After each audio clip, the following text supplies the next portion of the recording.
Hello everyone, this is Rohit Kumar, Faculty of Physics from Surya School. Today we are going to study about our next topic, that is combinations of resistor. In this we will study about series combination and parallel combination in which the resistance are being connected. Let's see the first one, the series combination. In this combination we can see the resistance are connected end to end, in which the current through each resistance is same and the potential drop across each resistor is proportional to the resistance. कि कितना इनका resistance है उतना ही proportionality के अंदर उनके ऊपर potential drop हुआ होगा. ठीक है, तो किसी भी सीरीज कॉम्बिनेशन सर्किट के अंदर जब भी हमारे रेजिस्टेंस कुछ इस तरीके से कनेक्ट किए जाते हैं एंड टू एंड, ठीक है ना, R1, R2 एंड R3 एक ही लाइन के अंदर कनेक्टेड है यहाँ पे, तो यहाँ पे जो सीरीज रेजिस्टेंस के अंदर जो करंट आई रहेगा वो हमेशा क्या रहने वाला है, सेम आई रहने वाला है हर एक रेजिस्टेंस के थ्रू. लेकिन जो पोटेंशियल ड्रॉप होगा V अगर हमारा पोटेंशियल है बैटरी का, तो potential drop across R1 let it be V1, across R2 let it be V2 and across R3 let it be V3. तो हम यहाँ पे देख सकते हैं कि जो हमारा जो पोटेंशियल ड्रॉप रहता है जो V है, ठीक है, वो तीनों के अक्रॉस डिवाइड हो चुका है, V1, V2 एंड V3. तो जो V रहेगा, जो यहाँ पे जो पोटेंशियल V रहेगा वो V1 plus V2 plus V3 इन तीनों के इक्वल रहने वाला है. ठीक है ना.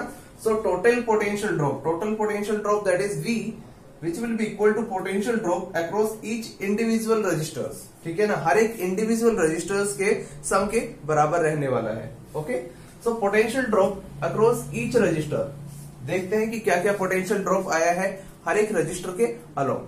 ठीक है ना. ओम्स लॉ, हम जानते हैं कि ओम्स लॉ क्या होता है हमारा.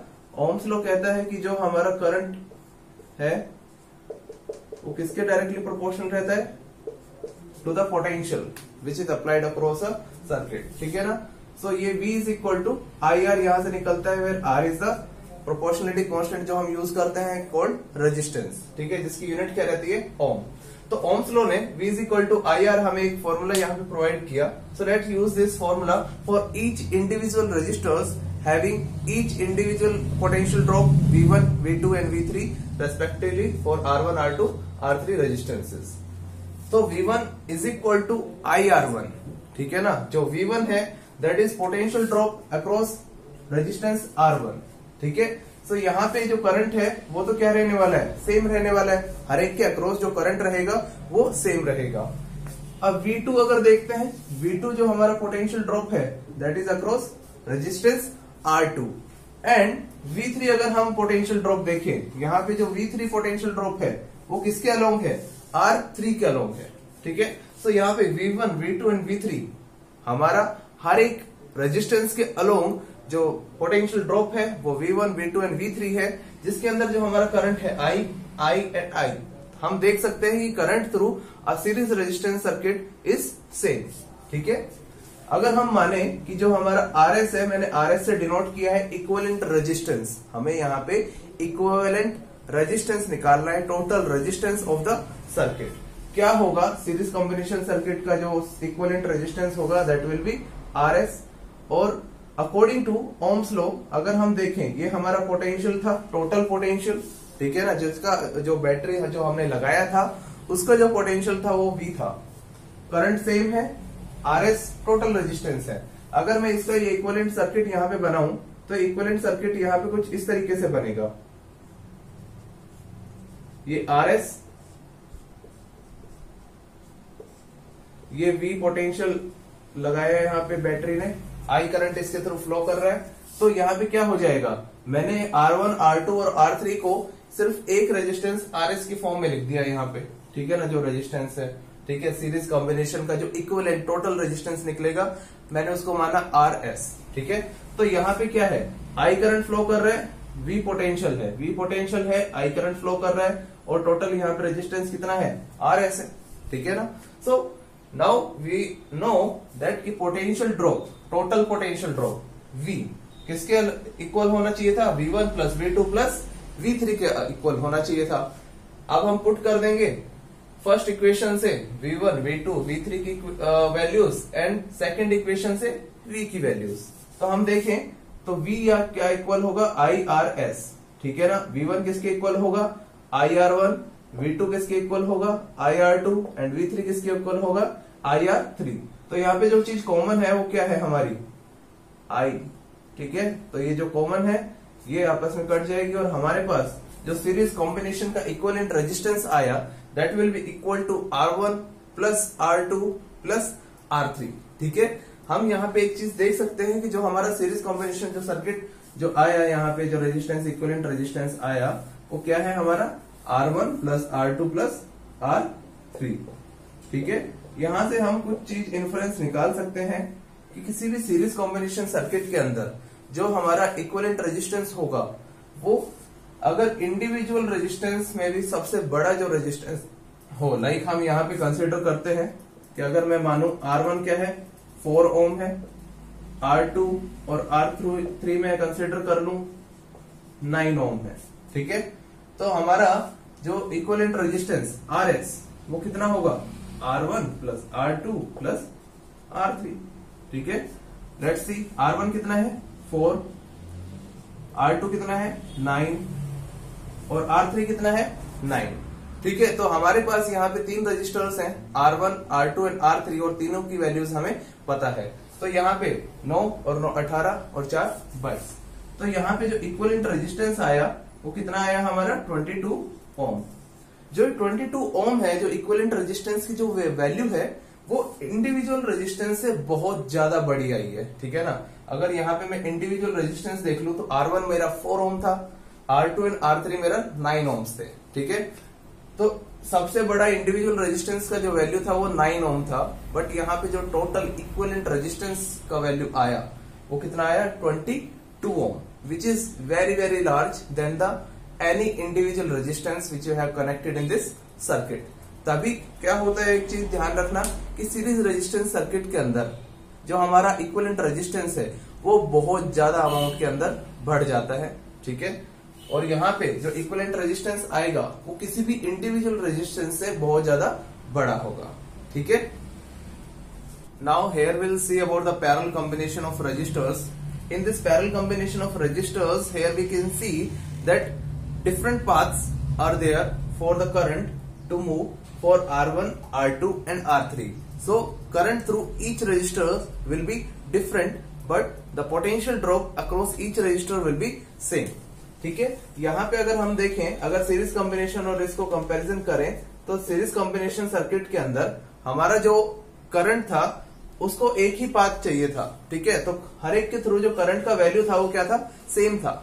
बट यहाँ पे अगर हम देखें 2 पॉइंट्स हैं, let it be point A और इसको पॉइंट बी कंसिडर कर लेते हैं। इन 2 पॉइंट्स के बीच में ये तीनों के तीनों रेजिस्टेंसेस कनेक्टेड है, ठीक है।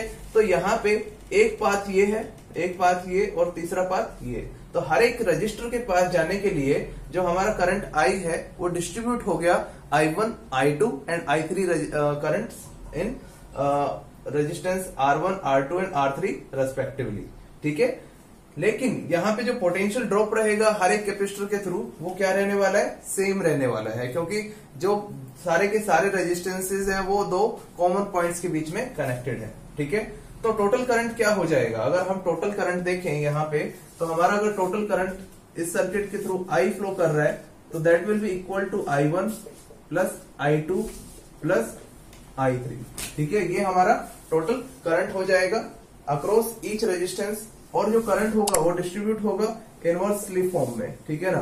क्योंकि जो अगर V is equal to IR फॉर्मूले से अगर हम देखें तो I जो है that is inversely proportional to resistance. Resistance ज्यादा होगा तो रेजिस्टेंस ज्यादा होने के कारण क्या है जो हमारे इलेक्ट्रॉन्स हैं वो इतने ज्यादा फ्रीली मूव नहीं कर पाएंगे और हमारा करंट क्या हो जाएगा कम हो जाएगा। तो वैसे पता लगा सकते हैं, ठीक है ना।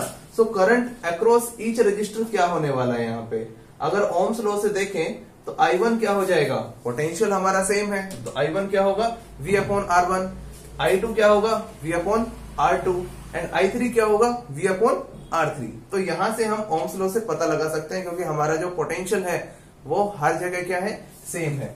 तो हमने कंसिडर किया कि RP हमारा क्या है that is resistance across parallel combination. ठीक है, तो अगर ओम्स लॉ से देखें तो I मेरा टोटल करंट है, V मेरा क्या है, पोटेंशियल जो बैटरी प्रोवाइड कर रहा है। ठीक है, तो यहां से अगर मैं इक्वेशन फर्स्ट एंड इक्वेशन 2 को इस वाली इक्वेशन के अंदर डालूं, I = I1 + I2 + I3, तो मेरे पास क्या मिलेगा, I की जगह क्या आ जाएगा, V/RP, that is equal to V/R1 + V/R2 + V/R3।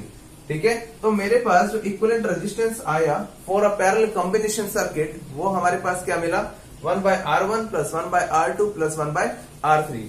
अगर मैं यहाँ पे एक चीज देखूं, क्या डिफरेंस है हमारा सीरीज कॉम्बिनेशन और पैरेलल कॉम्बिनेशन सर्किट के अंदर, कि जो हमारा इक्विवेलेंट रेजिस्टेंस जो यहाँ पे निकल के आ रहा है, ठीक है ना, अगर मैं यहाँ पे कंसीडर करूं कि मेरा R1 का वैल्यू मुझे 2 ओम है, R2 का वैल्यू मेरे पास 4 ओम है, और R3 का वैल्यू भी मेरे पास कितना है, 4 ओम कंसीडर कर लेता हूं। ठीक है, तो मेरा यहाँ पे इक्विवेलेंट रेजिस्टेंस क्या आएगा, 1/2 + 1/4 + 1/4।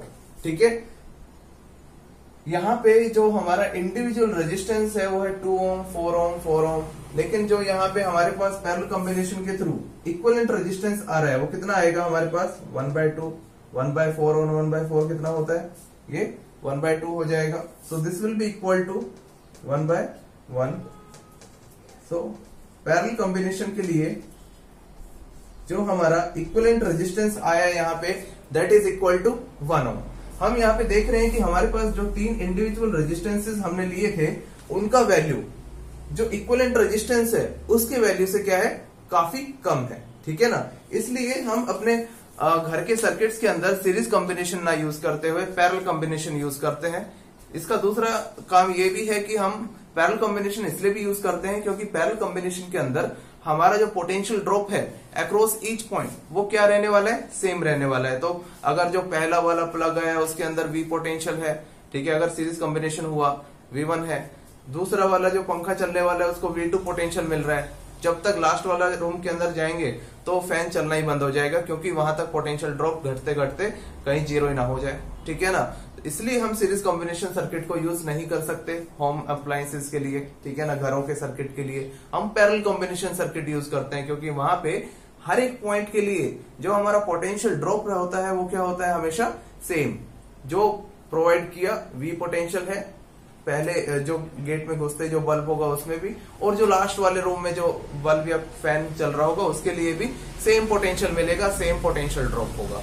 ठीक है, इसलिए सभी का जो पोटेंशियल रहेगा वो बहुत ही अच्छा मिलेगा, सब अच्छे से वर्क करेंगे। ठीक है ना, दूसरा इसका एडवांटेज ये है कि सीरीज कॉम्बिनेशन सर्किट, जैसे कि दिवाली के ऊपर वो लाइटनिंग्स जलाते हैं, ठीक है ना, चाइनीज जो लड़ियां होती हैं, उसके अंदर क्या होता है, हर एक रजिस्टर सीरीज के अंदर कनेक्टेड होता है। जैसे ही एक बल्ब को हटाया सारे के सारे बल्ब खराब। ठीक है ना, लेकिन पैरेलल कॉम्बिनेशन में ऐसा नहीं होता। अगर एक फैन घर का खराब हो गया तो ये नहीं है कि कोई भी फैन नहीं चलेगा या कोई भी बल्ब नहीं जलेगा। एक फैन खराब हुआ है उसको रिपेयर करवा लो जब मन करे। ठीक है ना, बाकी आप फैन, कूलर या कोई भी होम अप्लायंस आराम से यूज कर सकते हैं। इसलिए हमारे जो पैरेलल कॉम्बिनेशन सर्किट्स हैं उनको हम होम के अंदर, घरों के अंदर या कहीं भी किसी भी कॉमर्शियल पर्पज के लिए हम उसको यूज करते हैं, चाहे वो घर हो, इंडस्ट्रीज हो, ठीक है ना, मॉल्स हो, कुछ भी हो।